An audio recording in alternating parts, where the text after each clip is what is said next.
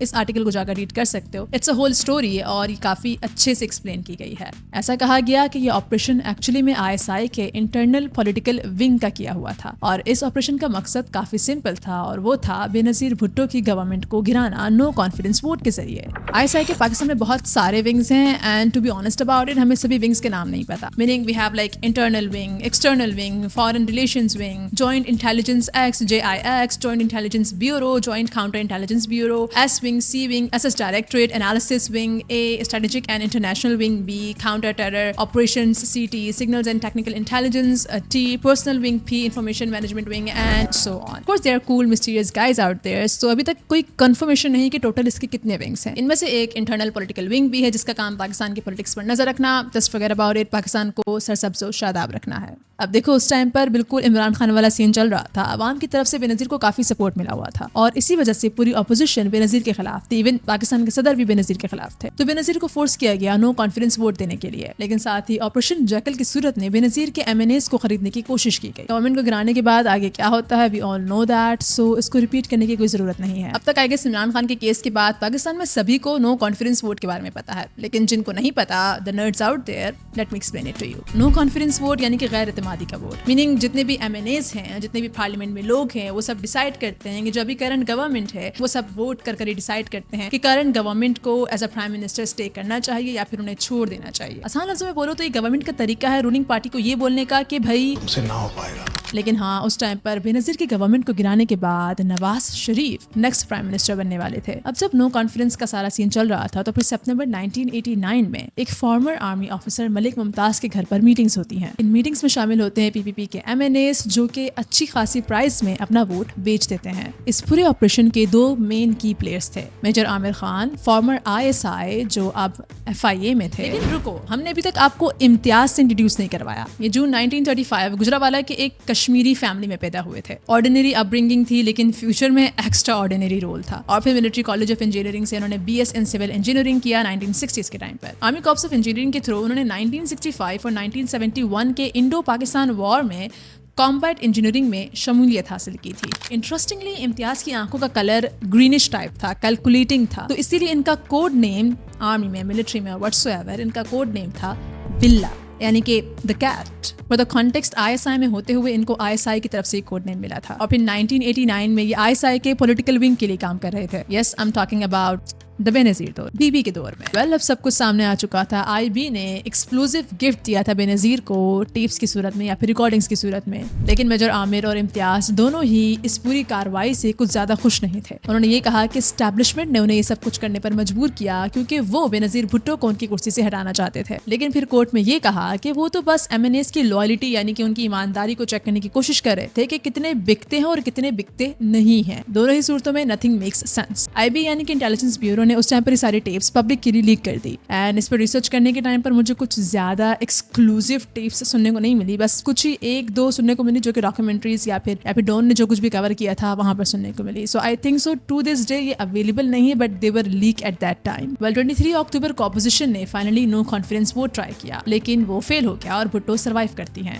لیکن یس بھٹو کچھ ہی ٹائم کے لیے سروائیو کر پاتی ہیں، آخر میں ان کی گورنمنٹ گر جاتی ہے. اینڈ یس بے نظیر کے گورنمنٹ کے گرنے کے ٹائم پر ہمیں کافی زیادہ کیوس دیکھنے کو ملا تھا اور اس پہ اگین ڈیٹیل میں ویڈیو بن سکتی ایکسپلیننگ آل دیٹ اسٹف. سو اس کو ہم یہاں پر کور نہیں کرنے والے. فائنلی اس پورے آپریشن کو لے کر جو ایکشنز لیے گئے اس میں امتیاز اور عامر کو اریسٹ کیا گیا. کورٹ مارشل بھی ہوا. امتیاز کو AMC انسٹیٹیوٹ میں بھیجا گیا اور عامر کو فورسفلی ریٹائر کر دیا گیا. 1990s میں پھر بھٹو کے ڈسمسل کے بعد نواز شریف پرائم منسٹر بنتے ہیں اور وہی امتیاز کو IB کے ڈائریکٹر اور عامر کو FIA میں ڈائریکٹر آف امیگریشن اپوائنٹ کرتے ہیں. Well it says a lot about Nawaz Sharif and his close connections with Imtiaz and Amir. Masood Khattak نے کہا کہ وہ کیڑوں کی طرح رات کے اندھیرے میں آپریشن کر رہے تھے، اسی لیے اس آپریشن کو آپریشن جیکل کا نام دیا گیا. 1994 میں جب بھٹو سیکنڈ ٹرم میں واپس آتی ہیں تو پھر کیس پھر سے کھل جاتا ہے. امتیاز کو ہائی ٹریجن کے لیے اریسٹ کیا جاتا ہے انڈر آرٹیکل 6 جس میں ڈیتھ پینلٹی تک ہو سکتی تھی. میجر عامر غائب ہو جاتے ہیں، رپورٹڈلی ثوابی کے ایک مدرسہ میں چھپ جاتے ہیں اور سم تھنگ.